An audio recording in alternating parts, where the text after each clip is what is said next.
Hello, my name is Leah Ramirez. This is how you would say my name in sign language.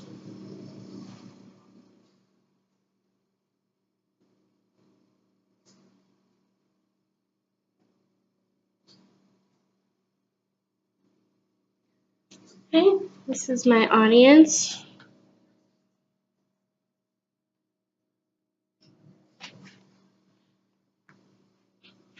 Today I will be giving an informative speech on how to use sign language and the origin of sign language.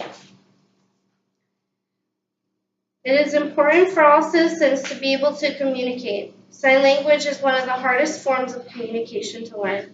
Sign language started during the 1620s by Juan Pablo de Bonet, who came up with the idea of sign language from the Italian physician Girolamo Cardano, who also learned to teach sign language in Australia and England. The different types of sign language do not coincide with one another and can make it difficult for people in the United States to communicate in England or Australia. For other people, it can be difficult to learn sign language because the way sign language is set up. It can be misinterpreted.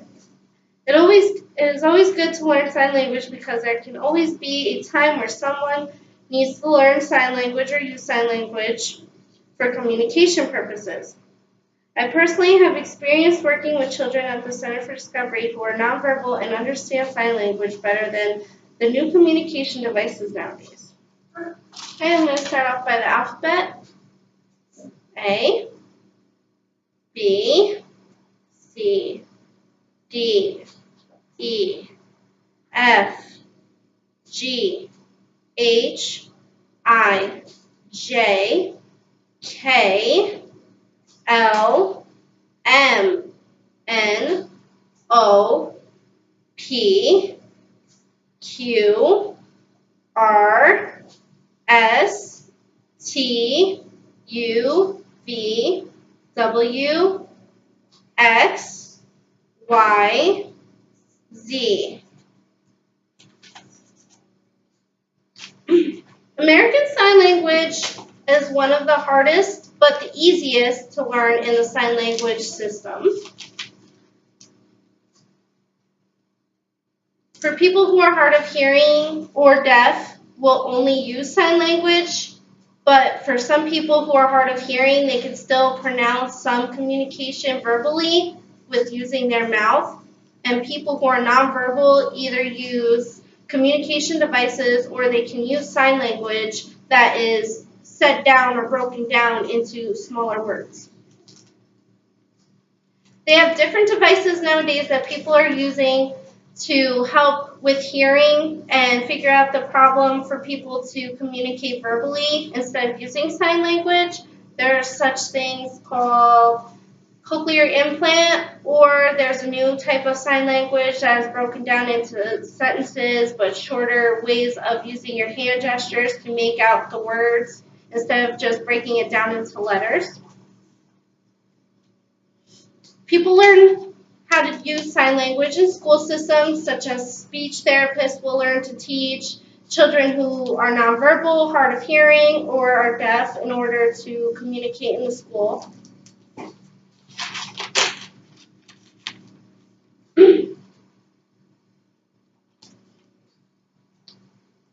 Sign language is one of several different types of communications used in America and all around the world as well.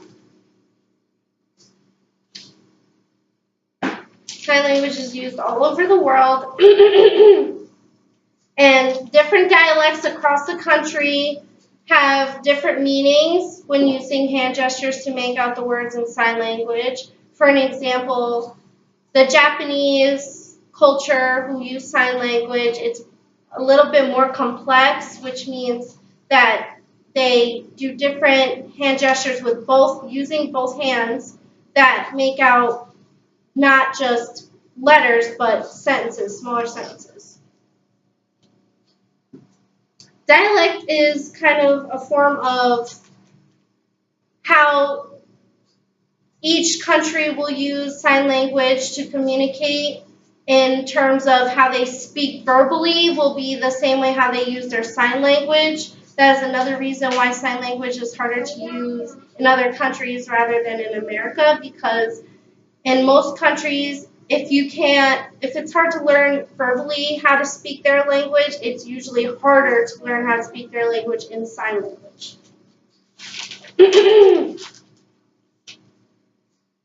For every type of sign language, there's a different dialect, such as Japan Sign Language, Quebec Sign Language, Mexico Sign Language, Australia Sign Language, and Mexico.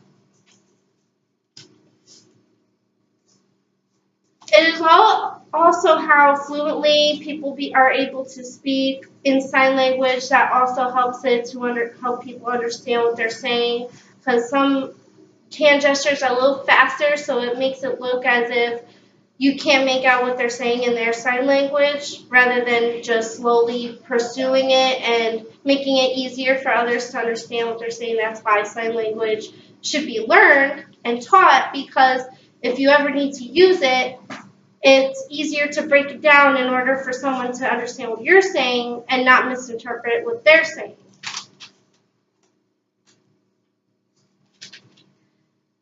Canada is another example of a very diverse and fluent type of sign language, also known as Quebec Sign Language. It is broken down into only one hand gesture. They only use one hand instead of two, and it is easier to understand because it's kind of similar as the American Sign Language, but the numbers and the dialect is different, which means their sentences will be broken down differently than the American Sign Language. Australian Sign Language, on the other hand, is very different and very difficult because of how they use their hand gestures to make out what they're saying, which is a little bit more fast-paced, so it can be misinterpreted, or it can be used as a slang term in sign language instead of the natural way of sign language. In Mexico, it is also taught the same way as American Sign Language. It does have its little bit of differences than American Sign Language, like their numbers and their sentences and their phrases or their gestures, but the alphabet itself, the letters itself, are almost similar to one another because they're broken down the same way. Okay? A little more about sign language is that people don't understand that it is another way of kind of being bilingual, but using your hands instead of being verbal about it.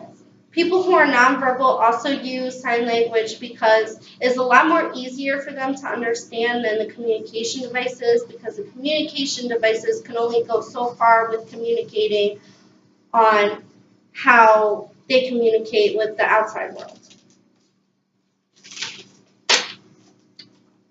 There are many uses of sign language, and people should take time to learn sign language.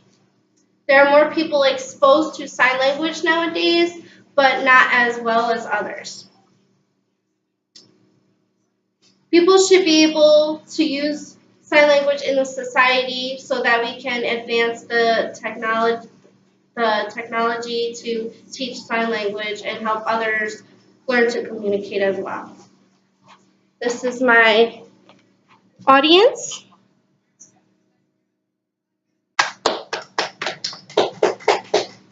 Thank you.